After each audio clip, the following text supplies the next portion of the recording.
आज हम लोग एक बहुत ही इम्पोर्टेंट चैप्टर जिसे बहुत ध्यान से समझने की आवश्यकता है, वो है आपका लैंग्वेज ऑफ केमिस्ट्री। ये आपका क्लास 8 सेलिना पब्लिकेशन की बुक से मैं आपको करवा रहा हूँ। तो यदि ये सेलिना पब्लिकेशन की कॉन्साइज देखो यहाँ पे आपको नाम लिखा हुआ मिल रहा होगा, लैंग्वेज ऑफ केमिस्ट्री। और बुक्स का नेम यहाँ पे देखो, concise chemistry middle school class 8 Selina publication के। तो यदि ये बुक आपके पास हो तो आप मेरे साथ ओपन करके टॉपिक वाइज टॉपिक समझ सकते हो। और यदि बुक नहीं है तो कोई बात नहीं, क्योंकि मैं आपको ऐसे बताने वाला हूँ कि आपके हर एक बुक्स में ऑलमोस्ट ना जो कंटेंट है, टॉपिक्स हैं, वो सेम ही होते हैं। तो सभी बुक्स के सभी लोगों को फायदे हो जाएंगे। चैनल पे नए हो तो चैनल को सब्सक्राइब करें, वीडियो को लाइक करें, अपने सभी दोस्तों में शेयर करें, ताकि ज़्यादा से ज़्यादा लोग वीडियोज़ को देख सके, चैनल पे आ सके और हमें भी एक मोटिवेशन मिले, ताकि मैं आपके लिए और ऐसा ही वीडियोज़ हमेशा लाता रहूँ।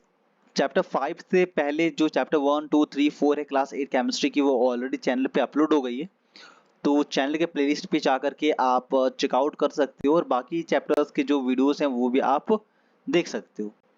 तो चलिए फिलहाल इस चैप्टर को स्टार्ट करते हैं। जैसा कि हमारा ये जो चैप्टर है वो है लैंग्वेज ऑफ केमिस्ट्री। तो बेसिकली हम लोग केमिस्ट्री का जो बेसिक्स है वो आपने क्लास 6 में इस चैप्टर का पढ़ लिया था। तो क्लास 6 के बाद क्लास 7 में आपने सेम इसी चैप्टर को फिर से पढ़ा, लैंग्वेज ऑफ केमिस्ट्री। वहाँ पे आपने सिंबल्स, बहुत सारे एलिमेंट्स वगैरह जो है उसके बारे में पढ़ा, और आज हम लोग इसको डिटेल्स में कंप्लीट करने वाले हैं। तो ये आपका चैप्टर 5 लैंग्वेज ऑफ केमिस्ट्री। चलिए स्टार्ट करते हैं। सबसे पहले जो आपको पढ़ना है वो है लर्निंग आउटकम्स, मतलब इस चैप्टर को पढ़ने के बाद आप क्या क्या सीख सकते हो। तो जैसा कि यहाँ पे लिखा हुआ देख सकते हो, आप सिंबल को रिकॉल करोगे, क्योंकि सिंबल्स के बारे में आपने क्लास 7 में भी पढ़ा है। तो यहाँ पे जो एलिमेंट के सिंबल उसको आप रिकॉल करोगे, फिर से रिवाइज करोगे, अलग अलग डिफरेंट डिफरेंट एलिमेंट्स के जो सिंबल्स हैं। दूसरा, क्लास 7 में आपने फॉर्मूला डिराइव करा सीखा था कंपाउंड्स का। तो आप फिर से इस चैप्टर में हम लोग जो फॉर्मूला है उसको डिराइव करेंगे, लेकिन थोड़ी सी कॉम्प्लेक्स वाली। और जो फॉर्मूला का डिराइव होगा वो एलिमेंट्स के रेडिकल और उसके वैलेंसेस के अकॉर्डिंग होगी। नेक्स्ट एंड लास्ट में हम लोग केमिकल इक्वेशन बनाना सीखेंगे और फिर उसे बैलेंस भी करेंगे। तो ये हमारा आउटकम्स हो गए इस चैप्टर को पढ़ने के बाद। तो चलिए स्टार्ट करते हैं। फर्स्ट जो हमारा चैप्टर है, फर्स्ट जो हमारा टॉपिक है वो है आपका chemical symbols of elements. Elements के जो केमिकल सिंबल्स हैं वो हम लोग कंप्लीट करने वाले हैं। तो भाई देखो, सिंबल आप क्लास 6 से पढ़ते आ रहे हो। सिंबल मतलब रिप्रेजेंटेशन। तो एलिमेंट को रिप्रेजेंट करने के लिए जो हम लोग शॉर्ट टर्म तो शॉर्ट हैंड का यूज करते हैं वो आपका सिंबल कहलाता है।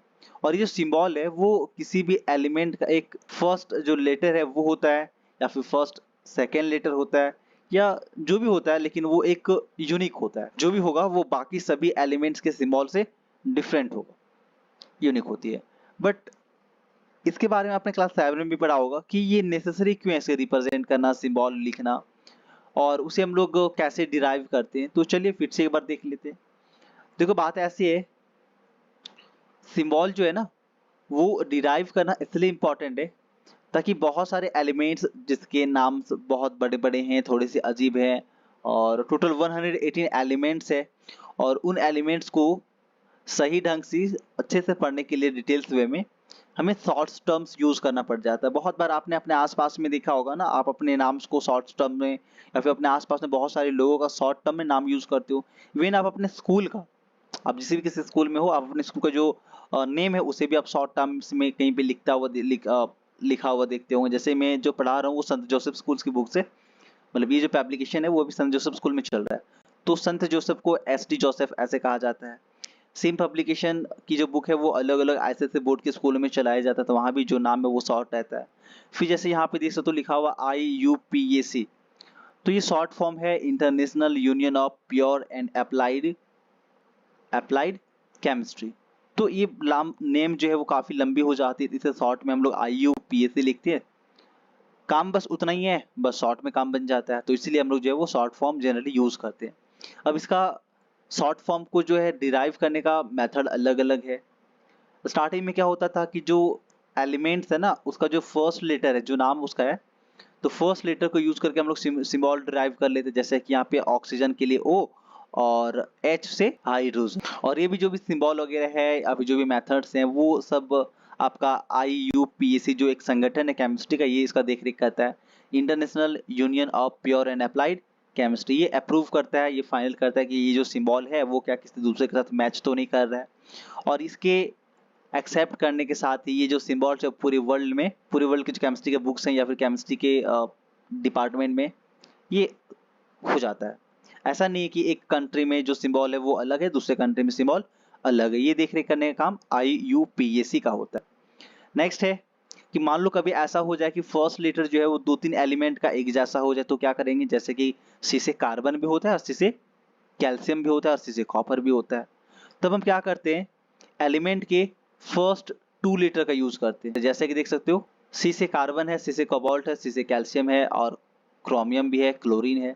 तो हम क्या करते हैं, फर्स्ट 2 लेटर यूज करते हैं। जैसे C से कार्बन है तो CO से कोबाल्ट ले लेते हैं, Ca से कैल्शियम ले लेते हैं और Cl से क्लोरीन ले लेते हैं और Cr से क्रोमियम हो जाता है। तो मतलब फर्स्ट 2 लेटर का भी हम लोग यूज करते हैं। जब ऐसा हो जाए कि फर्स्ट 2 लेटर भी सेम आ जाए तो क्या करेंगे, तो उसके लिए इस प्रॉब्लम का सॉल्यूशन ये है कि हम जो है उसके लैटिन नेम, जर्मन नेम और ग्रीक नेम का यूज करते हैं। बहुत सारे एलिमेंट्स ऐसे हैं जिसके फर्स्ट लेटर और सेकंड लेटर भी यदि आपस में मिल जाएं तो हम क्या करते हैं, उसका जो लैटिन नेम है ना, तो फिर उसका जो जर्मन और ग्रीक नेम है उसके अकॉर्डिंग उसका सिंबल हम लोग डिराइव करते हैं। जैसे कि आप यहाँ पे देख सकते हो फेरम, फेरम आपका लैटिन नेम है आयरन का, और ये जो फेरम है यहीं से आयरन का सिंबल आता है Fe। हम आयरन का सिंबल आई नहीं लिखते, क्यों, क्योंकि आई से आयोडीन होता है और आयोडीन का सिंबल आई होता है। इसलिए आयरन का जो लैटिन नेम है जो कि फेरम था, तो फेरम से हमने Fe इसका सिंबल लिया। दूसरा एलिमेंट है सोडियम, सोडियम का सिंबल होता है Na, और ये जो Na है वो इसका लैटिन नेम नेट्रियम से डिराइव हुआ है। उसी तरह पोटेशियम का लैटिन नेम था कैलियम, और कैलियम से डिराइव हुआ P, ना कि पोटेशियम का P। नेक्स्ट है कॉपर, कॉपर के लिए हम लोग लिखते हैं Cu, और ये जो Cu सिंबल है वो आपका आया है कपरम से। तो आई होप ये आपको 4 पॉइंट समझ में आ गया होगा।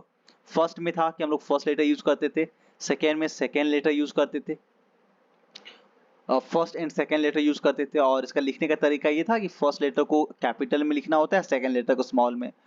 थर्ड में था this symbol also represent an atom of the element, तो ये जो सिंबल है वो एटम को भी रिप्रेजेंट करता है एलिमेंट्स के। सिंबल तो एलिमेंट्स का है ही, लेकिन सेम सिंबल जो एटम है एलिमेंट का उसे भी रिप्रेजेंट करता है। जैसे कि H से हाइड्रोजन, और H रिप्रेजेंट करता है एलिमेंट हाइड्रोजन और साथ ही साथ as well as 1 atom of hydrogen.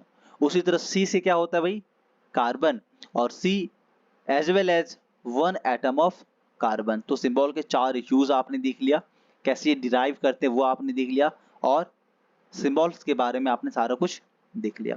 अब कुछ एग्जांपल्स हैं टेबल 5.1 और टेबल 5.2। टेबल 5.1 में आपको जो सिंबल्स है जो कि लैटिन नेम और ग्रीक लैंग्वेज से डिराइव किया गया है वो आप यहाँ पे देख सकते हो, इसे याद रखना काफी इंपॉर्टेंट है। आप चाहो तो स्क्रीनशॉट ले सकते हो, मैं बस एक बार पढ़ देता हूँ। सोडियम का सिंबल Na, Na कहाँ से आया आपका, नेट्रियम।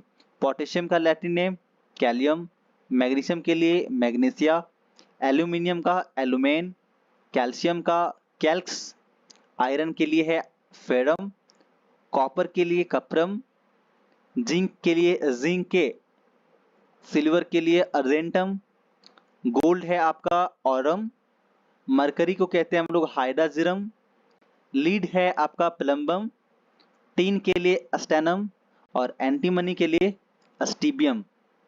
एंटीमनी स्टीबियम, इसलिए स्टीबियम को हम लोग रिप्रेजेंट करते हैं Sb से। तो यहाँ पे देख सकते हो जितने सारे ये सिंबल है वो सब लैटिन नेम से लिया गया है। और ये जो आपको इस टेबल 5.2 में दिख रहा है ये आपका सिंबल है एलिमेंट्स का, जो कि इंग्लिश अल्फाबेट जो उसका नेम है इंग्लिश वाला उसी से डिराइव हुआ। जैसे कि हाइड्रोजन का H, नाइट्रोजन के लिए N, ऑक्सीजन का O, कार्बन का C, सल्फर का S, फॉस्फोरस P, बोरॉन का B और क्लोरीन का Cl। इसी तरह और भी हैं, आप इसे देख लो। चलिए आगे देखते हैं। नेक्स्ट टॉपिक जो हमारे पास अब है वो है आपका वैलेंसी। तो वैलेंसी को समझना भी काफी इंपॉर्टेंट है, क्योंकि वैलेंसी को जब तक आप समझ नहीं पाते हो तब तक आपको ये समझ में नहीं आती कि जो आपके एलिमेंट्स और एटम्स हैं वो आखिर कैसे कंबाइन करके कंपाउंड का फॉर्मेशन करते हैं। और ये वैलेंसी भी नई नहीं है आपके लिए, आपने इसके बारे में क्लास 7 में भी पढ़ा है। तो चलिए एक बार रिवाइज कर लेते हैं और फिर वैलेंसी का यूज देखेंगे। तो valency is the basically combining capacity of an atom. किसी भी एटम को जो कंबाइनिंग कैपेसिटी है उसे हम लोग क्या कहते हैं, वैलेंसी कहते हैं।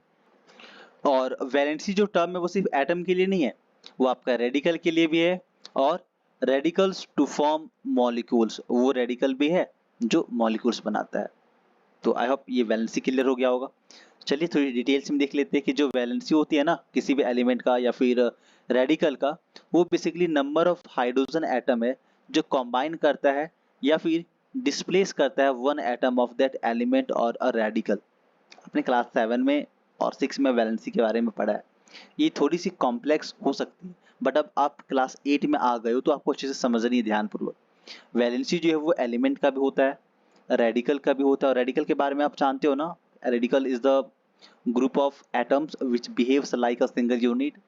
और ये क्या करती है, इसका जो कॉम्बाइनिंग कैपेसिटी होता है ना, किसी दूसरे एटम के साथ कॉम्बाइन करते वक्त कितने इलेक्ट्रॉन्स को शेयर किया जाता है, कितने इलेक्ट्रॉन्स को गेन किया जाता है, वो आपका कॉम्बाइनिंग कैपेसिटी होगा। और यदि कॉम्बाइनिंग कैपेसिटी मतलब एक इलेक्ट्रॉन को शेयर किया जाता है कंपाउंड बनाने के लिए तो वैलेंसी 1 हो जाएगा। दो इलेक्ट्रॉन्स को या फिर गेन या फिर लॉस करा जाता है किसी भी एलिमेंट के द्वारा, एटम के द्वारा, तो उसका वैलेंसी 2 हो जाता है। और बहुत बार क्या होता है, वैलेंसी निकालने के लिए हम लोग हाइड्रोजन एटम का भी यूज करते हैं, जैसे कि the valency of hydrogen is taken as 1। हम लोग हाइड्रोजन का जो वैलेंसी उसको 1 मानते हैं, क्योंकि हाइड्रोजन का वैलेंसी 1 होता है।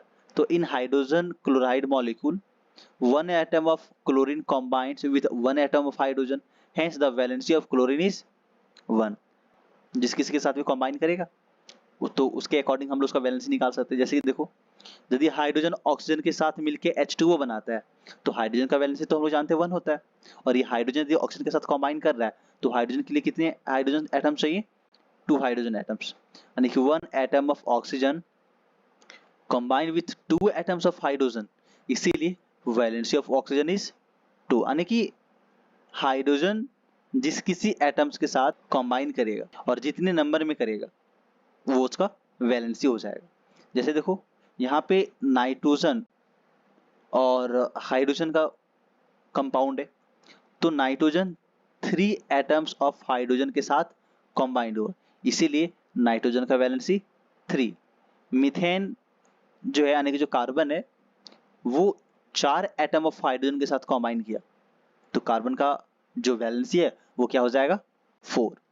तो इस तरह से हम लोग नोटिस कर सकते हैं कि जो आपका हाइड्रोजन है जिस किसी एटम के साथ कंबाइन करता है और जितने नंबर में करता है तो उस एलिमेंट का या फिर उस एटम का जो वैलेंसी है वही हो जाता है। जैसे यहाँ पे देखो हाइड्रोजन 4 था तो वैलेंसी 4, यहाँ हाइड्रोजन 3 तो वैलेंसी 3, यहाँ पे था हाइड्रोजन 2 तो वैलेंसी 2, और हाइड्रोजन 1 तो वैलेंसी 1। तो ये था वैलेंसी फाइंड करने का हाइड्रोजन वाला तरीका। ये था वैलेंसी फाइंड करने का हाइड्रोजन वाला तरीका, ये थोड़ी सी पुरानी हो गई। बट अब जो हम लोग वैलेंसी फाइंड करते हैं वो नई तरीके से करते हैं। और नई तरीका क्या है कि valency can also be defined as the number of electrons lost, gain और shared by an atom of an element when it combines with atom of other element to form compounds। जब एक एटम किसी भी element का दूसरे atoms of element के साथ combine करता है कंपाउंड बनाने के लिए, तो जितने इलेक्ट्रॉन का शेयरिंग होता है ना या फिर गेन होता है उसे हम लोग कहते हैं वैलेंसी। जैसे कि एग्जांपल के रूप में यहाँ पे क्या है, सोडियम और क्लोरीन का एक कंपाउंड है, तो सोडियम एटम जो है वो क्या करता है, एक इलेक्ट्रॉन को लूज करता है, और जो क्लोरीन एटम है वो क्या करती है, वो एक इलेक्ट्रॉन को गेन कर लेती है, और इस तरह से एक इलेक्ट्रॉन का शेयरिंग और गेनिंग हो गया। तो जो वैलेंसी है वो सोडियम का हो गया 1 और क्लोरीन का भी हो गया 1, क्योंकि एक इलेक्ट्रॉन एक ने शेयर करा और दूसरे ने उसी एक इलेक्ट्रॉन को रिसीव कर लिया, तो दोनों का वैलेंसी क्या हो गया, 1। जैसे ये देखो सोडियम पहले न्यूट्रल था, अब इसने क्या करा, अपना एक इलेक्ट्रॉन को डोनेट कर दिया, यहाँ माइनस किया मतलब लूज कर दिया, तो लूज करने के पास इसमें चार्ज आ गया Na+, जिसे हम लोग कैटाइन भी कहते हैं। दूसरा क्लोरीन है, तो इसने क्या करा, एक इलेक्ट्रॉन जो सोडियम ने डोनेट करा इसको रिसीव कर लिया, देखो यहाँ पे प्लस का साइन है, तो क्लोरीन में चार्ज आ गया माइनस का, और इसे हम लोग कहते हैं एनायन। तो ये हो गया आपका नया मेथड वैलेंसी फाइंड करने का। और अभी तक जो हम लोग इधर पढ़ रहे थे वो था आपका ओल्ड मेथड वैलेंसी फाइंड करने का। ओल्ड मेथड में आपने देखा कि जितने नंबर ऑफ हाइड्रोजन एटम के साथ कोई एटम कंबाइन करता है वो उसका वैलेंसी हो जा रहा था। चलिए अब कुछ सिंबल्स और वैलेंसी देख लेते हैं अपना फर्स्ट 20 एलिमेंट्स का, क्योंकि फर्स्ट 20 एलिमेंट्स आई थिंक आपको याद होगा, और याद नहीं है तो आप याद भी कर लो, और इसके बारे में आपने क्लास 6-7 में भी पढ़ा है। तो हाइड्रोजन का सिंबल H वैलेंसी 1, हीलियम का सिंबल He वैलेंसी 0, लिथियम का सिंबल हो गया आपका Li और वैलेंसी हो गया 1, बेरिलियम के लिए Be वैलेंसी 2। आपने इसके पहले वाले चैप्टर आने की एटॉमिक स्ट्रक्चर में आपने इलेक्ट्रॉनिक कॉन्फ़िगरेशन देखा था, तो इलेक्ट्रॉनिक कॉन्फ़िगरेशन में आपने सीखा होगा कि कैसे हम लोग वैलेंसी को फाइंड आउट करते हैं, तो वहां से भी आप वैलेंसी फाइंड आउट कर सकते हो और ये वैलेंसी आप याद कर सकते हो। चलिए आगे बढ़ते हैं, नेक्स्ट देखते हैं कि अब कुछ वेरिएबल वैलेंसी के बारे में दिया हुआ है। तो वेरिएबल वैलेंसी क्या होता है? देखो क्या होता है ना कि कुछ कुछ एलिमेंट्स ऐसे होते हैं जो एग्जिबिट करता है वन और more than one valency, that means they show variable valency. जब कोई एलिमेंट एक से ज्यादा वैलेंसी शो करता है तो उसे हम लोग कहते हैं वेरिएबल वैलेंसी। जैसे कि एक एलिमेंट जो एग्जिबिट करता है two different positive valencies, then suffix OUS is used for lower valency and suffix IC is used for higher valency. Higher valency के लिए हम लोग IC यूज करते हैं और लोअर वैलेंसी के लिए OUS। चलिए एग्जांपल में देखते हैं। जैसे कि आप आयरन जानते हो, आयरन भी ना एक ऐसा एलिमेंट जो वेरिएबल वैलेंसी शो करता है। आयरन कभी 2 वैलेंसी शो करता है और कभी 3 करता है। तो जो 2 है वो लोअर वैलेंसी है, तो लोअर वैलेंसी के लिए हम लोग यूज करेंगे OUS। ये जो आयरन है जिसका वैलेंसी 2 होगा उसका नाम हो जाएगा फेरस, और जब इसका वैलेंसी जो हायर यानी कि जो 3 है उसका हो जाएगा नाम फेरिक। उसी तरह कॉपर में हो जाएगा कॉपर का क्यूपरिक और क्यूपरस, उसी तरह मरकरी का मर्क्यूरस और मरकरिक। तो मरकरिक वो वैलेंसी होगा जो हायर वैलेंसी होगा, उसके साथ हम लोग IC लगाएंगे, और जो लोअर वैलेंसी होगा उसके साथ OUS लगाएंगे। चलिए एग्जांपल देखते हैं। जैसे देखो यहाँ पे, तो आप यहाँ पे स्टार्ट में देख सकते हो जितने सारे एलिमेंट जो वेरिएबल वैलेंसी शो करते हैं उसके बारे में दिया हुआ है। तो पहला है कॉपर, कॉपर का सिंबल Cu। तो और जो कॉपर है वो भी आपका वेरिएबल वैलेंसी शो करता है, कभी 1 शो करता है और कभी 2। तो जब ये वैलेंसी 1 शो करेगा, कॉपर वैलेंसी 1 शो करेगा, तो हम लोग सो Cu और ब्रैकेट में 1 ऐसे भी लिख सकते हैं, और उसका जो नाम है वो हो जाएगा क्यूपरस। और जब ये वैलेंसी 2 को शो करेगा यानी कि हायर वैलेंसी जब शो करेगा, तो इसको हम लोग ऐसे लिख सकते हैं Cu ब्रैकेट में 2, या फिर Cu2+ और जो इसका नाम है वो हो जाएगा क्यूपरिक। सेम उसी तरह से जो आपका लोअर वैलेंसी है आयरन का वो हो जाएगा फेरस, और हायर वैलेंसी फेरिक। और जो आपका सिल्वर है उसका लोअर वैलेंसी अर्जेंटस और अर्जेंटिक हो जाएगा इसका हायर वैलेंसी। उसी तरह लीड के लिए हम लोग लिखेंगे plumbous lower valency, plumbic highest valency, stannous lower valency of tin, और stannic higher valency of tin. तो देखो टीन का जो हायर वैलेंसी है वो 4 होता है और लोअर वैलेंसी 2 होता है। नेक्स्ट इसी तरह से जो आपका मरकरी है, तो मरकरी का लोअर वैलेंसी मर्क्यूरस और जो हायर वैलेंसी है वो होता है आपका मर्क्यूरिक यानी कि वैलेंसी 2, और यहाँ पे है वैलेंसी 1। तो चलो आई होप ये वेरिएबल वैलेंसी आपको समझ में आ गया होगा, और वेरिएबल वैलेंसी भी जो नाम है वो समझ में आ गया होगा। अब हम लोग इसका यूज करके जब आगे कंपाउंड बनाएंगे ना, तो जब कंपाउंड बनाएंगे तो उसका जो नॉमेनक्लेचर होगा यानी कि उसका जो केमिकल नेम होगा, वहां पे हमें इन लोअर वैलेंसी और हायर वैलेंसी का जो नाम है वो इस तरह से लिखना होता है। चलिए आगे बढ़ते। तो जैसे मेटल आपका वेरिएबल वैलेंसी शो करता है, उसी तरह कुछ कुछ नॉन मेटल्स होते हैं जो कि अपना वेरिएबल वैलेंसी शो करता है, जैसे कि नाइट्रोजन है, फास्फोरस है और सल्फर है। और सल्फर एक ऐसा नॉन मेटल है जो अपना वैलेंसी 2, 4 और 6 भी शो करता है। नेक्स्ट जो हमारा टॉपिक है वो है रेडिकल। तो रेडिकल के बारे में मैंने आपको शॉर्ट में पहले बताया था कि रेडिकल एक ऐसा एटम्स है और ग्रुप्स ऑफ एटम है जो डिफरेंट एलिमेंट से मिलकर के बना हुआ होता है, लेकिन वो एक सिंगल यूनिट की तरह बिहेव करता है विथ पॉजिटिव और नेगेटिव चार्ज। उसमें पॉजिटिव चार्ज भी हो सकता है और नेगेटिव चार्ज भी हो सकता है, लेकिन वो सिंगल यूनिट की तरह बिहेव करेगा।